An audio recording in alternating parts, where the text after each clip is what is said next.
안녕하세요. 저는 참 다이나믹한 시간들을 보내고 다시 생활의 안정을 찾은 40살 여자입니다.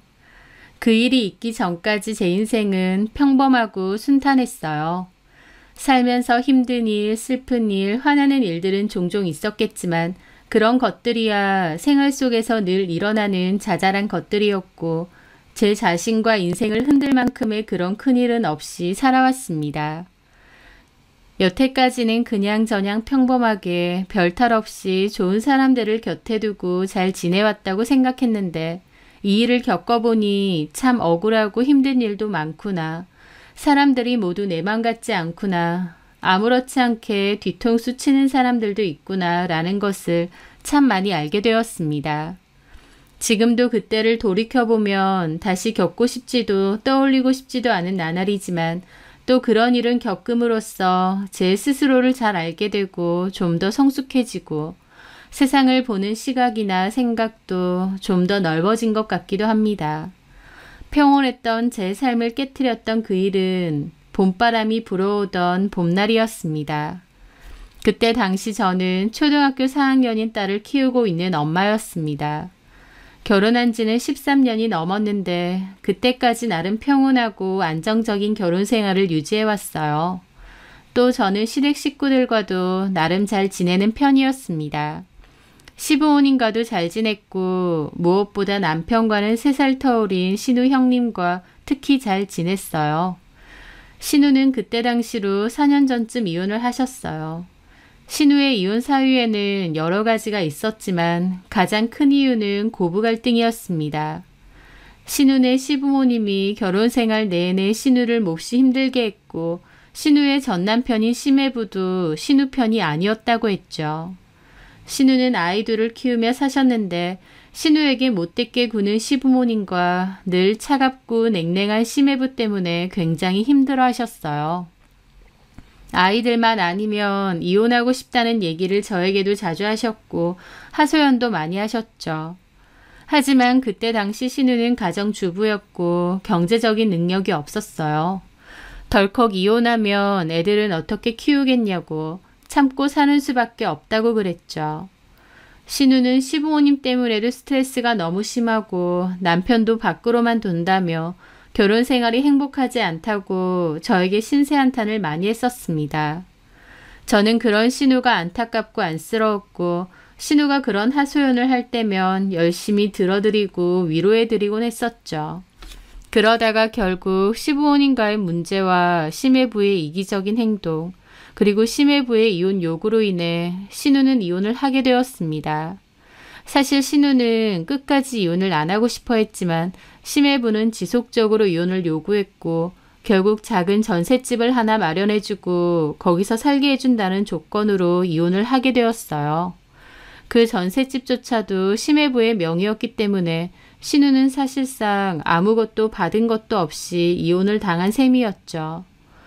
신우가 이혼 결정을 이미 하고 나서 저도 알게 되었기에 미처 뭐라 조언을 해드릴 상황도 아니었습니다. 엉겁결에 이혼을 당하게 된 신우가 안타까웠고 인간적으로 짠하게 느껴지기도 했어요. 그 후 신우는 아이들을 키워야 하기 때문에 일자리를 구해야 된다고 했어요. 시매부가 주는 양육비가 적어서 생활은 전혀 안 됐죠.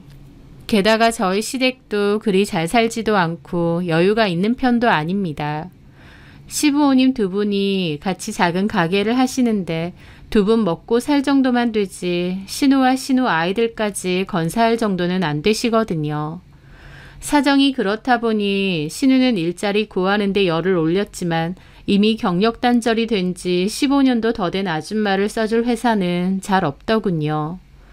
신우는 세상이 너무 팍팍하다며 눈물로 하소연을 했고 저는 뭔가 도와줄 방법이 없을까 고심했어요. 그러던 찰나 저희 외삼촌이 공업기계 판매업체를 운영하시는데요. 공구 전문상가 안에 위치해 있는데 규모가 크지는 않지만 평생 동안 안정적으로 운영을 잘 해오셨거든요. 사무실에는 외삼촌이랑 격리 및 주문 담당해주는 여직원 1분, 영업하는 남직원 1분 요렇게 3명이 있다고 알고 있는데 그 여직원이 결혼을 하게 되면서 다른 지역으로 가게 되었고 일을 그만둔다고 했던 겁니다. 그 얘기를 저희 친정엄마한테서 듣게 되고 잘됐다 싶어서 저희 형님을 추천했어요. 엄마는 처음에 의아해하셨죠.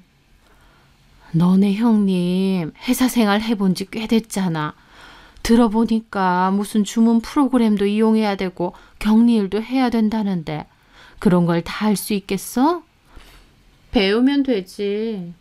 젊고 빠릿빠릿한 애들 많은데 괜히 너네 외삼촌 하는 일에 방해만 되면 어쩌게.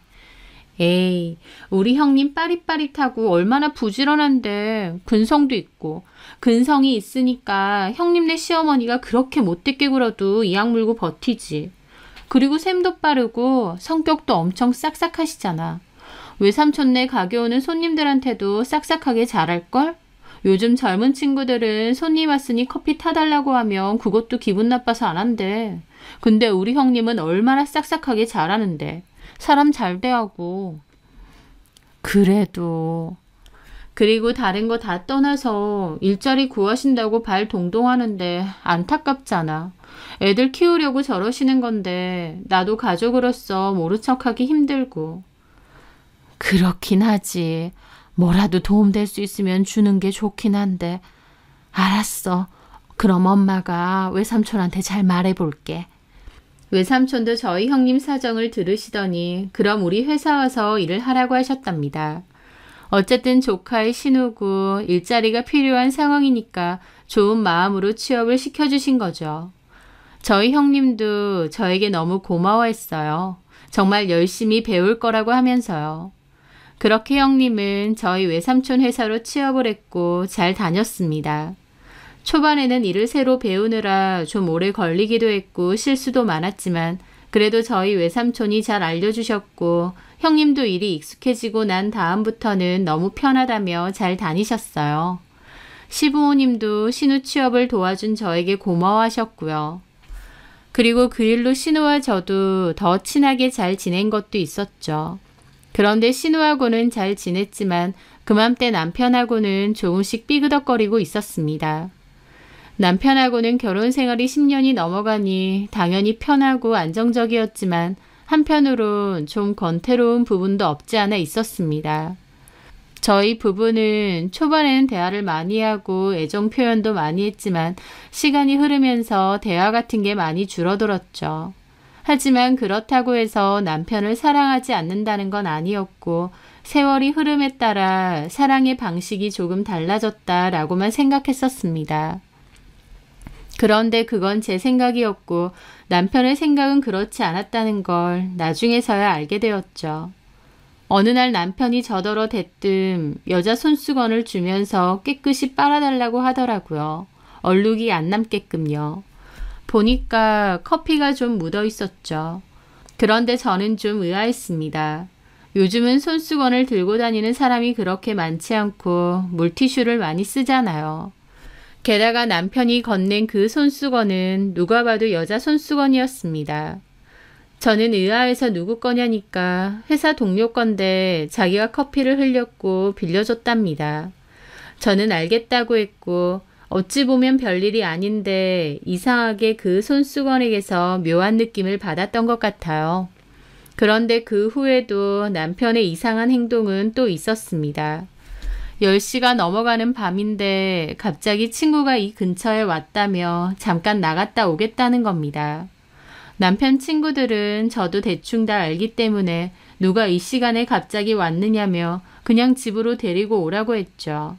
하지만 남편은 잠깐 보고 오면 된다면서 나갔는데 그렇게 나간 남편은 연락도 잘 안 되고 새벽 2시 넘어서 돌아왔습니다. 저는 너무 어이가 없어서 잠도 못 자고 따졌는데 남편은 피곤하다는 투로 내일 얘기하겠다 하더라고요. 어떻게 된 거냐니까 정환이라는 친구인데 와이프랑 이혼하네 어쩌네 하길래 같이 술 한잔 했다. 그거 들어준다고 이제 왔다 그러더군요. 그런데 저는 정환이라는 이름을 처음 들어봤어요. 남편은 그런 친구 있다고 당신이 내 친구들 다 아느냐고 대뜸 짜증을 내더라고요. 그래서 저는 그 친구 이혼 사유가 뭐냐니까 한다는 말이 우리랑 비슷하게 결혼해서 걔도 15년 정도 살았어. 이제 권태롭고 지겹기도 하고 서로 안 맞는 부분도 너무 거슬리고 하니까 그런 거겠지. 15년이나 살았으면 한 가족인데 뭐가 그렇게 거슬리다고 이혼까지? 왜 안 거슬리겠냐. 그냥 참고 살다가 터지는 거겠지. 나는 그 마음 이해되더라. 그리고 뭐 이혼이 별건가? 안 맞으면 그만 사는 거지. 갑자기 자기는 그 마음이 이해된다면서 피곤하다며 돌아누워 자는 겁니다. 어처구니가 없었죠. 권태로워서 이혼한다는 친구가 이해가 된다니요. 나 들으라는 소린가? 지도 그래서 이혼이라도 하고 싶다는 소린가? 싶어서 저도 괜히 예민해지고 기분이 안 좋더라고요. 하지만 그때만 해도 그냥 남편과 제 사이에 소원해진 것 뿐이지 큰 문제가 있을 거라고는 생각 안 했습니다. 그렇긴 해도 남편의 태도는 제가 느끼기에도 좀 너무했어요. 저한테 짜증을 정말 많이 냈고 별것도 아닌 걸로 화를 벌컥 잘 냈습니다. 그러면서 저한테 너랑은 말이 안 통한다. 대화를 해도 겉도는 기분이다. 벽 보고 말해도 이것보단 대화가 잘 되겠다. 집에 오면 편하지가 않다. 너랑 대화하다 보면 속이 얹힌 것처럼 갑갑하다 등 온갖 트집을 잡으며 저를 힐난했습니다. 저도 그런 남편의 공격적인 말투와 행동으로 화도 나고 섭섭하기도 했죠. 또 한편으론 저 인간이 왜 이러나 싶기도 했어요. 저를 단순하게 공격하는 것 때문에 기분 나쁜 것도 있지만 그것보다는 마치 누군가 저를 비교하는 듯한 느낌으로 말했기에 더 기분이 더러웠던 것 같습니다. 그맘때 남편과는 자주 다투고 말도 거의 안 섞고 냉전으로 지냈어요. 저희가 그렇게 자주 다투는 부분은 아니었는데 그 한두 달 상간으로 내내 다퉜던 것 같아요. 물론 싸움의 시비는 남편이 다 걸었고요. 저는 남편과 제가 자주 다투게 되고 남편도 저에 대한 짜증이 너무 많다 보니 우리에게 권태기가 온 건가 보다 싶었습니다. 그래서 조금 떨어져 있는 게 어떨까 싶었어요. 그래서 저는 일주일 정도 친정에 가 있기로 했습니다. 친정도 동네가 멀지 않아서 아이 학교 보내는 데에도 큰 문제가 없었거든요. 그렇게 저는 일주일 정도 친정에 가 있겠다고 했고 남편도 알겠다고 했습니다. 그렇게 저는 친정에서 시간을 보냈어요.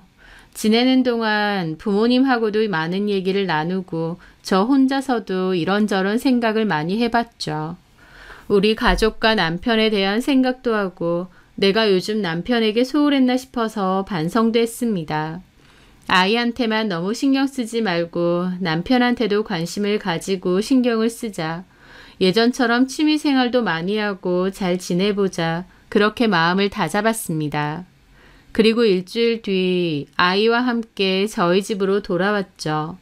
그런데 집에 돌아온 저는 당황할 수밖에 없었습니다. 왜냐면요. 집이 제가 일주일 전에 나온 상태 그대로였거든요. 제가 일주일 동안 집에 없고 남편만 있었기 때문에 집안에서 남편이 지낸 흔적이라는 게 있어야 되잖아요. 깔끔하고 안 깔끔하고를 떠나서 당연히 사람이 지내면 그런 게 있어야 했는데 전혀 없는 겁니다. 화장실도 바싹 말라있고 싱크대에도 아예 물 한 번 튼 적이 없이 말라있더라고요.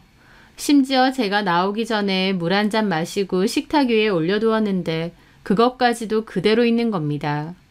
한마디로 제가 없는 동안 남편 역시도 이 집에 없었고 이 집을 비워뒀던 거였죠. 그럼 그동안 도대체 어디 있었을까? 황당하더라고요. 저는 남편에게 우리 돌아왔다고 톡을 남겼고 남편은 그날 저녁 퇴근과 동시에 집으로 왔습니다. 그런데 남편은 아무 말도 없이 저녁을 먹더니 저한테 얘기를 좀 하자더군요. 그리고 저에게는 마치 청천벽력과도 같은 기막힌 소리를 했습니다. 우리 그만 살자. 저는 이게 뭔 소린가 했습니다. 뭐? 나 사실 그 말하려고 여기 들어온 거야. 우리 그만 살자. 나 예전부터 당신하고 그만 살고 싶다는 생각 계속 했었어. 성현이 생각해서 참고 참았는데 이제 그만하고 싶다. 싸우다가 나온 말도 아니고 이혼을 해야 할 중대한 사건이 있었던 것도 아닌데 남편 입에선 갑자기 이혼 얘기가 나왔습니다. 기가 막히고 머리가 새하얗게 변하더군요. 왜 이혼하자는 거냐 물어보니 저랑 사는 동안 행복한 적이 없었다고, 자기는 더 이상 이렇게 살고 싶지 않대요. 그 말에 머릿속에는 여자가 생겼구나 싶더군요. 당신 여자 생겼구나. 그런데 남편은 지가 더 어이없다는 표정을 지으며 절대 아니랍니다. 우리 부모님 걸고 맹세하는데 절대 아니야. 근데 왜 갑자기 이혼하자는 거야? 우리 성현이 생각은 안 해? 성현이 생각 때문에 여태까지 참았어. 근데 성현이 인생도 중요하지만 내 남은 인생도 중요해. 행복하게 살고 싶어. 나랑 살아서 안 행복한 게 뭔데? 대화도 안 통하고 같이 있어도 즐겁지도 않고. 우리 연애까지 다 합치면 16년 차야. 16년이나 늘 같이 붙어 있는데 아직까지도 마냥 즐겁고 설레고 행복하겠어? 우린 가족이고 가족으로서의 편안함, 안정감, 이제는 그런 걸로 같이 사는 거지. 난 그러고 싶지 않다고. 여자 생긴 거 맞네. 아니라고 했지. 이래서 너랑 말이 안 통해. 너랑 대화하면 속이 막 갑갑해. 나 성현이한테 마지막 인사하고 싶어서 온 건데 너 보니까 그냥 가고 싶다. 어디 가는데? 집 놔두고. 당분간 혼자 좀 지낼게. 당신도 내가 한 말 잘 좀 생각해봐. 우리 이제 서로를 좀 놓아주자. 그러더니 그냥 나가버리는 겁니다. 너무 황당한 기분에 남편을 잡지도 못했어요. 남편에게 좀 더 잘해야지, 내가 신경 써야지 생각하고 집에 돌아왔는데 남편은 저에게 덜컥 이혼을 요구하고 있는 상황. 저는 이 상황을 어떻게 받아들여야 할지 모르겠더라고요. 그렇게 며칠의 시간이 지났어요. 저는 입맛이 뚝 떨어졌고 멍했습니다. 하지만 머릿속으로는 온갖 생각들이 터져 나갈 것 같았어요. 남편이 왜 저러는지 이유를 알 수 없으니 더 미치겠더라고요. 저는 남편의 컴퓨터를 뒤져봤습니다. 저는 평소에 남편의 컴퓨터를 아예 손대지 않기 때문에 남편은 제가 컴퓨터를 뒤져볼 거라고 생각 못했을 것 같더라고요. 저는 어렵지 않게 남편의 인터넷 계정을 타고 들어갔는데 찾아보니 어떤 주소를 검색하고 부동산 알아본 흔적이 있더라고요. 특히나 한 빌라를 많이 검색을 했었습니다. 게다가 저 몰래 가전제품도 샀던데 그 가전제품을 산 주소가 바로 그 빌라였어요. 남편이 여길 사는구나 싶더라고요. 그러면서 더 황당한 겁니다. 도대체 언제부터 이렇게 집을 나갈 생각을 했던 걸까? 아무리 이혼을 요구한다 쳐도 그냥 집에서 요구하면 되지. 왜 굳이 집까지 구해서 나가 사는 걸까? 내가 그렇게도 꼴보기 싫나 싶었어요. 그런데 좀 더 남편의 계정을 뒤져보다가 알게 되었습니다. 남편은 저에게 자기 부모님 걸고서 여자 문제는 아니라고 했지만 남편의 클라우드 저장소에는 버젓이 사진들이 있었어요. 남편과 어떤 여자의 사진들을요. 저는 처음 보는 여자였습니다. 남편하고 비슷하거나 조금 어려 보이는 정도였어요. 피부가 희고 얼굴에 주근깨가 많은 여자였고 눈화장이 짙더라고요. 둘은 어느 집에서 다정하게 찍은 사진도 있고 얼굴을 맞대고 찍은 사진도 있었습니다. 보통 사이가 아니더라고요. 아무 정보도 없이 그냥 그 사진만 본다면 영락없는 커플이나 부부로 보일 정도였으니까요. 이 여자 때문이구나. 그래서 나한테 갑자기 이혼 요구를 하는 거구나. 아찔하더라고요. 그런 주제에 제 탓을 하고 너랑 말이 안 통한다느니, 너랑 있으면 숨이 막힌다느니 그토록 가열차게 가스라이팅을 퍼부었던 겁니다. 지는 뒷구멍으로 바람피고 다니면서요. 남편으로서가 아니라 그냥 한 인간으로서 배신감, 혐오감이 들더라고요. 남편의 갑작스러운 이혼 요구, 게다가 그 사유가 어떤 여자랑의 외도 때문이라니. 저는 사실 그때까지도 제 인생에 그런 일이 일어날 거라고는 생각 못하고 살았습니다. 솔직히 아무 문제 없이 잘 지내왔는데 내 남편이 바람이 날 거라는 생각을 누가 하고 살겠나요? 제대로 뒤통수를 맞은 거죠. 저는 한동안 많이 힘들었고 어떻게 해야 할지 모르겠더라고요. 그러던 와중 신우가 연락이 왔고 반찬을 좀 준다고 온다고 했어요. 신우는 퇴근 후 저희 집을 왔죠. 오셨어요? 성현이는 학원? 네. 현준이는 오늘도 늦어? 저는 그 말에 대답을 안 했습니다. 제가 대답을 안 하자 신우도 저를 물끄러미 보더라고요. 현준이 늦냐고. 안 들어온 지 꽤 됐어요. 한 일주일 됐나? 뭐? 제 말에 신우 눈이 동그래졌죠. 안 들어온다니. 그게 무슨 말이야? 그 말에 저는 깊은 한숨과 함께 얘기를 해야 했습니다. 제 말을 듣는 신우는 마치 본인 일인 양 얼굴에서 핏기가 다 사라지는 것처럼 큰 충격을 받았죠. 이현준 이 자식이 미쳤네. 저는 한숨을 내쉬었습니다. 사진 있다고? 네. 어디 봐. 그런데요. 신우가 다급하게 어디 보자고 하는데 그 순간 문득 그런 생각이 드는 겁니다. 이 증거 사진들을 신우 보여줘도 되는 건가? 라는 생각이요. 저도 모르겠는데 본능적으로 그 생각이 들었어요. 아무리 제가 신우랑 잘 지냈다고 한들 어쨌든 시가 쪽 사람이고 남편 누나잖아요. 하지만 신우가 어디 그년 얼굴 한번 보자고 자꾸 그래서 결국 컴퓨터를 켜고 따로 저장해둔 사진을 보여줬습니다. 이렇게 따로 빼둔 거야? 파일로? 네. 그래, 잘했다. 어디 사진 한번 보자. 그렇게 저는 사진도 열어서 보여줬습니다. 세상에, 진짜 불려시같이 생겼네. 아니 무슨 바람이 나도 이런 애랑. 나 참.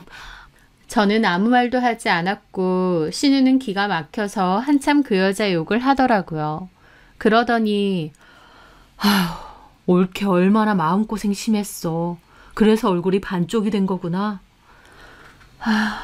어떻게 해야 될지 모르겠어요, 형님. 미친다 내가 진짜. 이현준 이 자식을 그냥. 아니 올케 같은 와이프가 세상에 어딨냐.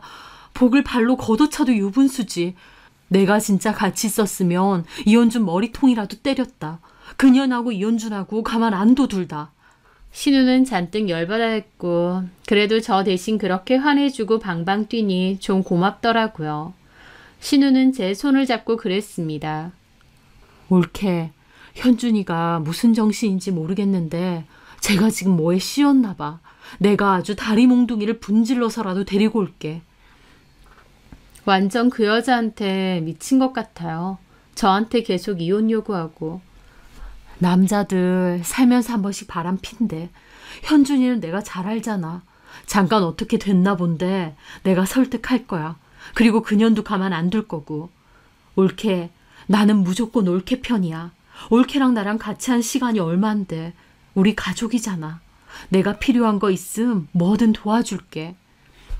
그렇게 말해주는데 저는 그 마음과 말이 고마워서 눈물까지 났습니다. 저는 고개를 숙이고 흐느꼈고 신우는 저를 안고 달래주었죠. 그래도 신우가 제 편이라고 자기가 발벗고 나서서 도와주겠다고 하니까 얼마나 고맙던지요. 그렇게 신우가 다녀갔고 저는 갑자기 각성이 되었습니다. 내가 이렇게 넋놓고 있을 게 아니라 뭐라도 해야 된다라는 생각이 번쩍 들었어요. 일단 남편도 찾아내야 했고 그 상간녀는 어떤 여잔지도 찾아내야 했죠. 그런데 그때 마침 그게 떠올랐어요. 남편이 어떤 빌라 주소로 가전제품을 보냈던 내역이 말이죠.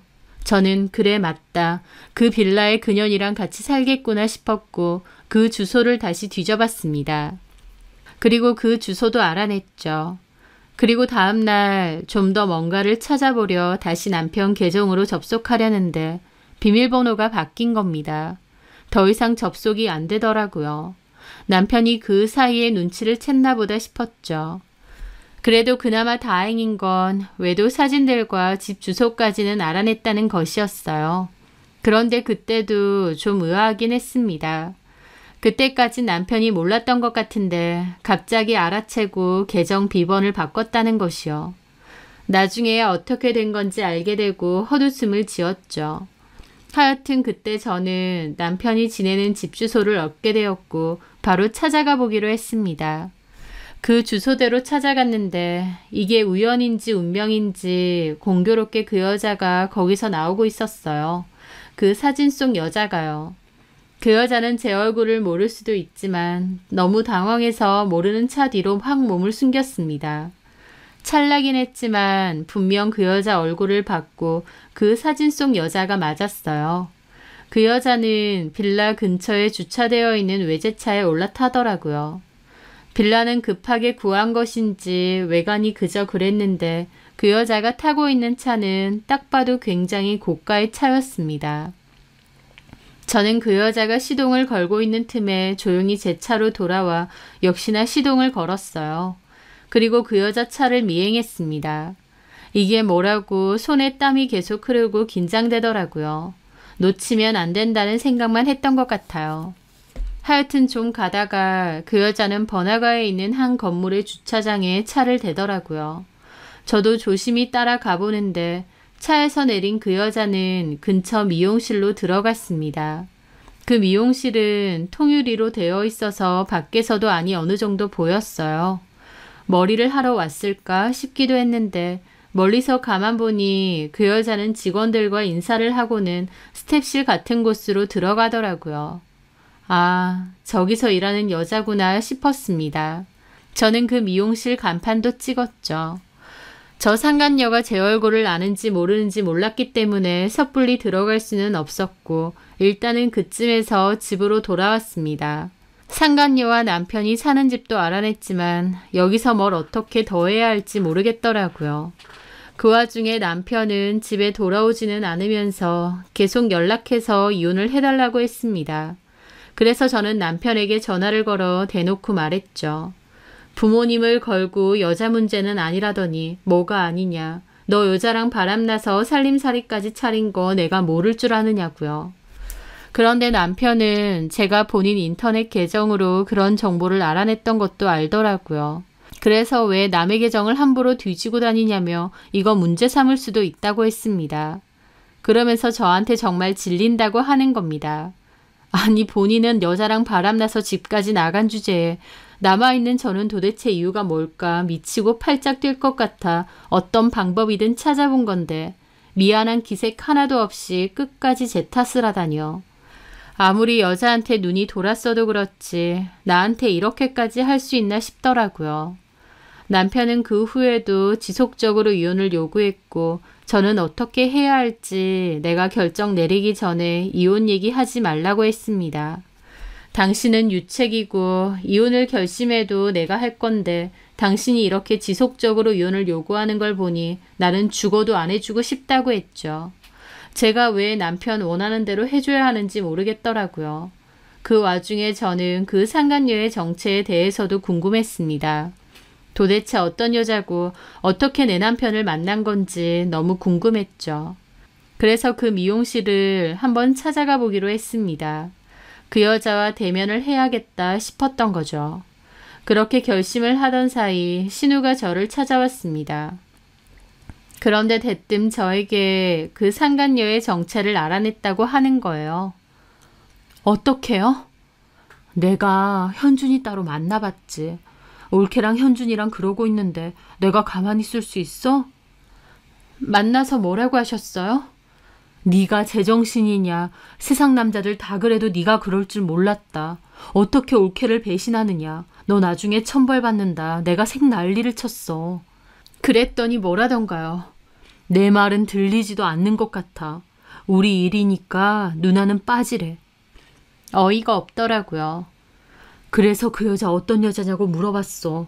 당연히 안 가르쳐주더라고. 그래서 내가 작전을 좀 바꿨지. 어떻게요? 아까는 내가 흥분해서 뭐라고 했는데 어쨌든 결론적으로 네가 내 동생 아니냐고. 팔은 안으로 굽는다고. 결국은 내가 네 편이지 올케 편이겠냐고 살살 달랬지. 아까 뭐라고 한 건 속상해서 그렇게 한 거고. 그랬더니요? 처음엔 가만히 있대. 그런데 내가 살살 꼬드겼어.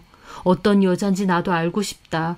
네가 진지하게 만나는 여자라면 나도 알아야 될 거 아니냐 그러고.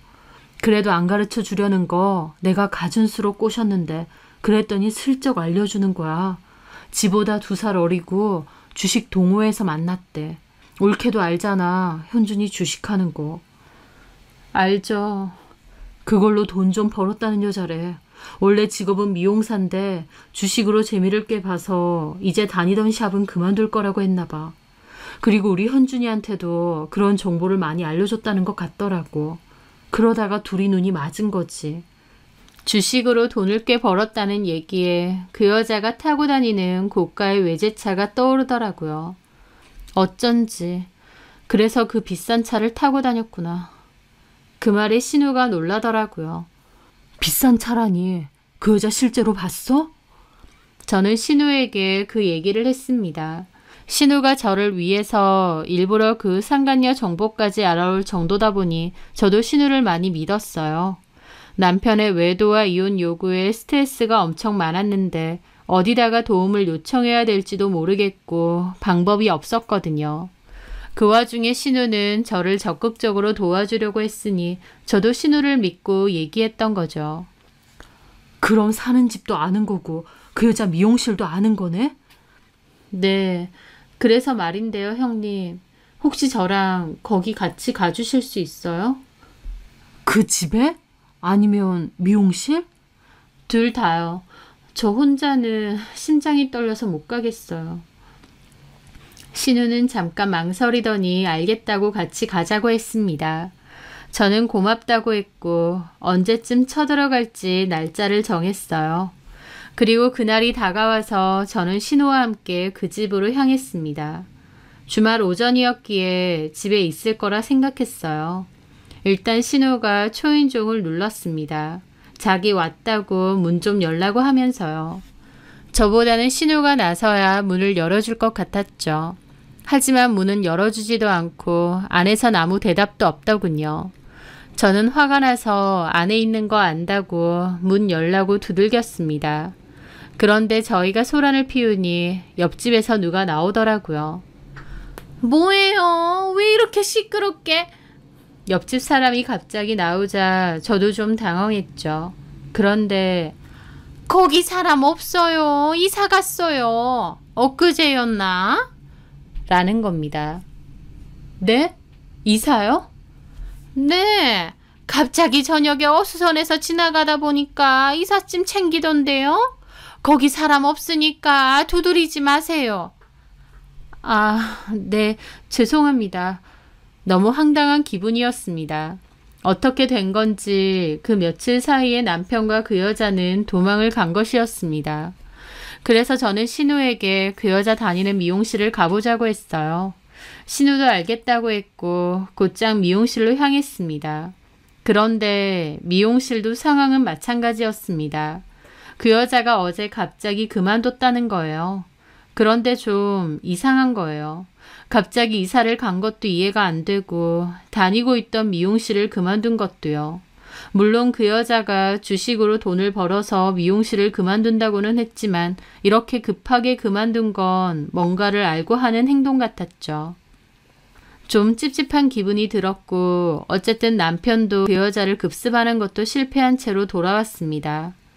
남편은 그 후로도 계속 이혼을 요구했고 저도 차라리 요구 조건 합의 보고 이혼해 주는 게 나을지도 모른다는 생각이 들었습니다. 마음 같아서는 네 마음대로 그러고 살아라 하고 냅두고 내 생활에도 되지 않나 싶겠지만 남편이 바람이 나서 집을 나간 상태에 지속적으로 이혼을 요구하면 그 스트레스가 엄청납니다. 언제까지 이렇게 사나 이러는 게 맞나 싶고요. 그런데 그러던 찰나 신우가 밥을 사준다며 잠깐 나오라고 했어요. 그런데 그날은 신우의 행동이 조금 다르더군요.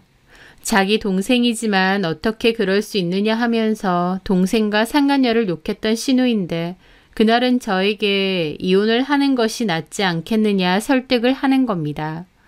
자기가 생각을 해봤는데 이렇게 버틴다 한들 저한테도 무슨 이득이 있겠냐고요. 정말 저를 위해서 하는 말인데 더럽고 치사해서라도 이혼해주고 내 살 길 찾는 게 낫지 않느냐 하더라고요. 그때만 해도 신우가 정말 저를 위해서 그런 얘기를 하는 줄 알았습니다. 그런데 신우가 얘기를 하던 도중 가게 사장이 와서 차가 불법 주차되어 있다고 빼달라고 하더라고요. 신우는 급하게 차키를 들고 나갔고 저는 신우가 한 말을 곱씹으며 가만 기다리고 있었습니다. 남편 원하는 대로 해주기 싫어서 버티고는 있지만 어쩌면 차라리 이혼은 해주고 상간소송 따로 걸어서 위자료 받아내고 정당하게 재산분할 받는 것이 맞을지도 모르겠다 싶었습니다. 억울할지언정 그게 속은 더 낫지 않을까 싶었죠. 그런데 생각을 잠깐 하고 있던 차에 신우가 놓고 간 핸드폰이 울렸습니다. 힐끗 봤는데 톡을 보낸 사람이 저희 남편이었어요. 누나, 얘기 잘 끝나면 전화 줘. 라고 왔더라고요. 그걸 보는데 벙찌더라고요. 얘기 잘 끝나면 전화 달라니. 저랑 만나는 걸 남편도 아는 것 같았습니다. 아니, 아는 정도가 아니라 남편이 부탁한 것 같은 뉘앙스였어요. 저는 신우가 금방이라도 돌아올까봐 주변을 살짝 둘러보고 신우폰을 눌러봤습니다. 저를 만나러 오기 직전까지의 대화가 고스란히 있었죠. 그런데 정말 충격이었습니다. 신우는 조금도 제 편이 아니었어요.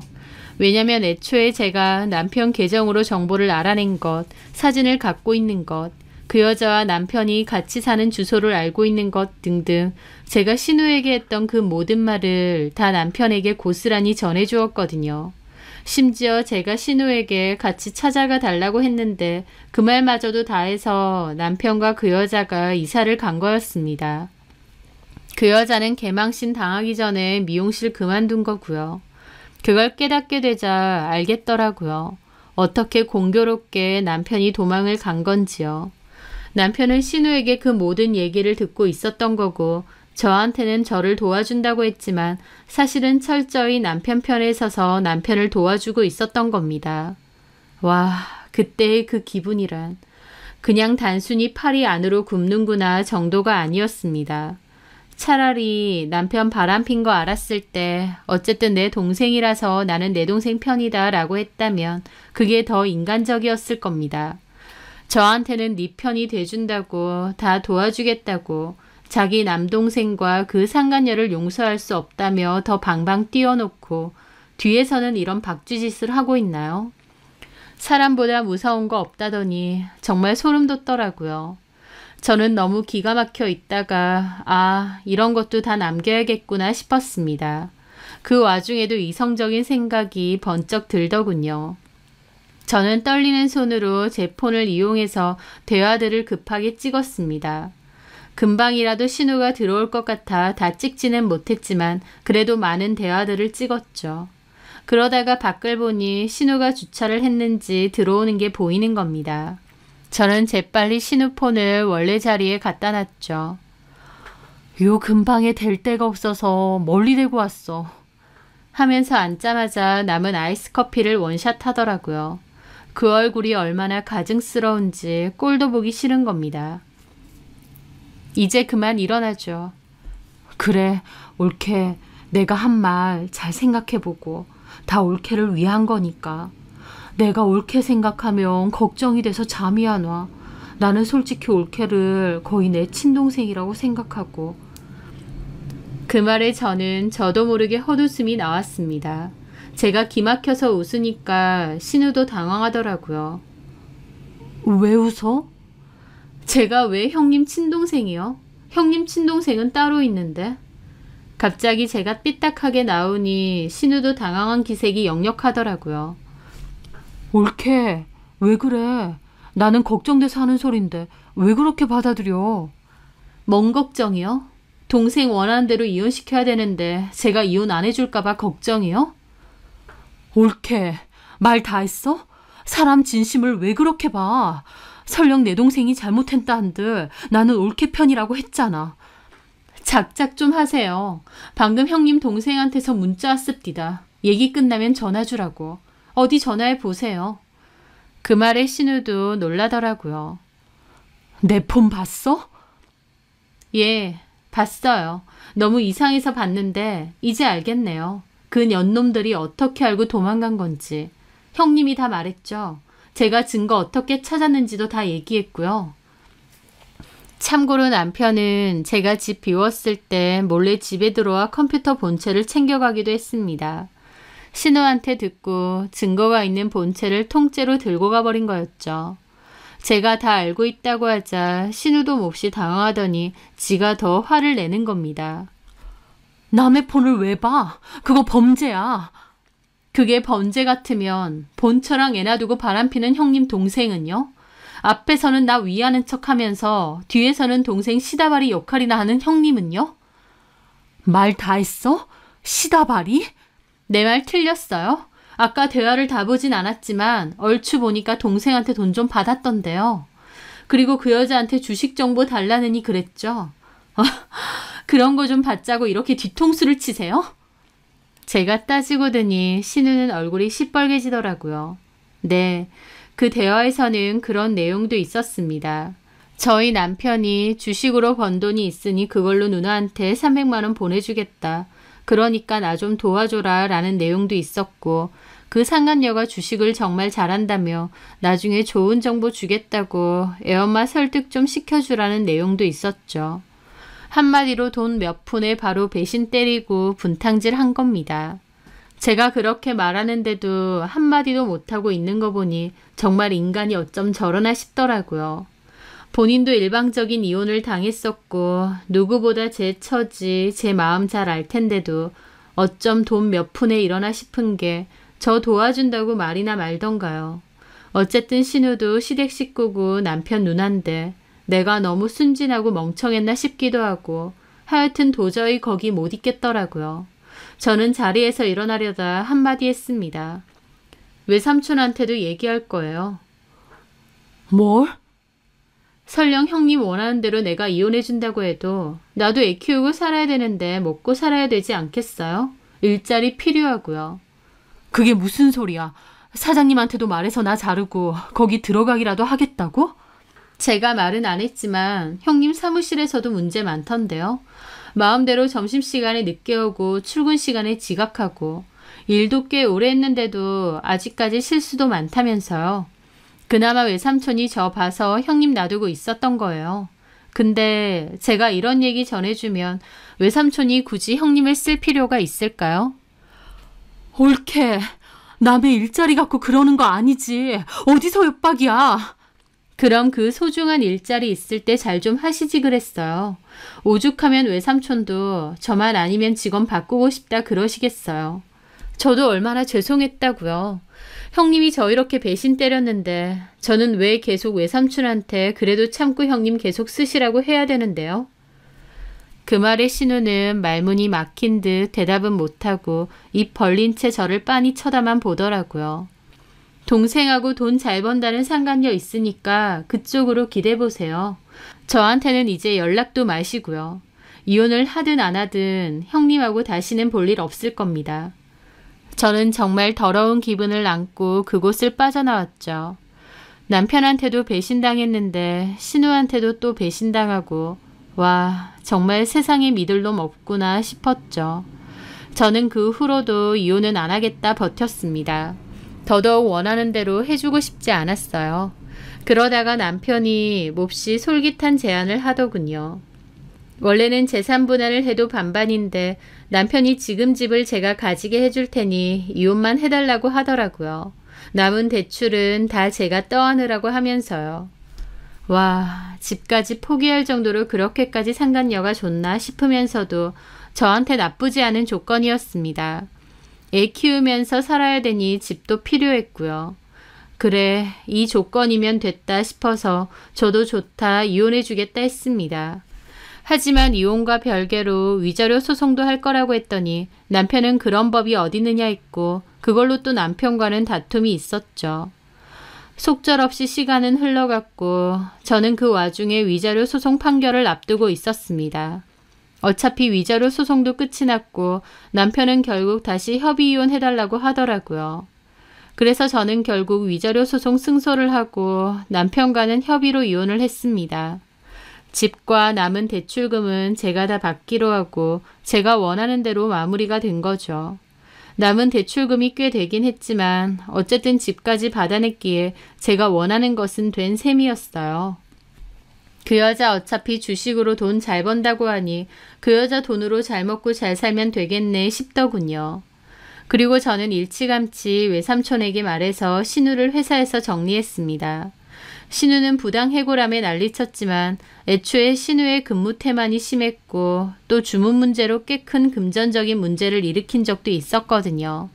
삼촌이 직원의 실수니까 손해가 커도 그냥 넘어간다고 하셨는데 신우가 먼저 부당해고로 노동청에 신고하니 어쩌니 하니까 삼촌도 그럼 금전사고를 문제 삼겠다 고소하겠다고 나온 거죠.